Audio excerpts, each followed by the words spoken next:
বাংলাদেশ ও পাকিস্তান টি-20 সিরিজের ট্রফি উন্মোচনে নেই বাড়তি আয়োজন। দুদলের অধিনায়কের চোখে মুখেও মেলেনি উত্তেজনার উত্তাপের রেখা, যেন মাঠের জন্যই জমিয়ে রেখেছেন সব। তবে সংবাদ সম্মেলনে কিছুটা হলেও প্রকাশিত সিরিজের চাপঝাঁজ। পাক অধিনায়কের কথায় জয় দিয়ে সিরিজ শুরুর আশা। কয়েকজন ক্রিকেটারের বাংলাদেশের কন্ডিশনে খেলার অভিজ্ঞতা রয়েছে।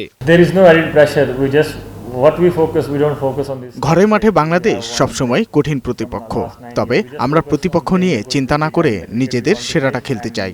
এই ফরম্যাটে ক্রিকেটে যেদিন যারা ভালো খেলবে সেদিন তারাই জিতবে। ম্যাচের আগের দিন কঠোর প্রস্তুতি নিয়েছে বাংলাদেশ দল।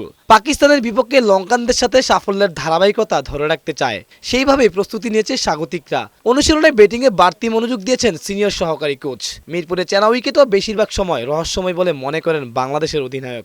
পার্টিকুলারলি আপনার ওই দিনে আবার ওইভাবে গুড ক্রিকেট খেলতে হবে। কনফিডেন্স লেভেল আপনাকে সাহায্য করবে, but at the same time আপনার কনসেন্ট্রেট লেভেল কেমন আছে ওই জায়গাটা ধরে রাখার জন্য আমার মনে হয় এটা বেশি জরুরি হবে সামনের ম্যাচের জন্য। দুদলের সবশেষ টি-20 সিরিজে পাকিস্তানের কাছে হেরেছিল বাংলাদেশ দল। সোয়েফ আহমেদ, বৈশাখী সংবাদ, ঢাকা।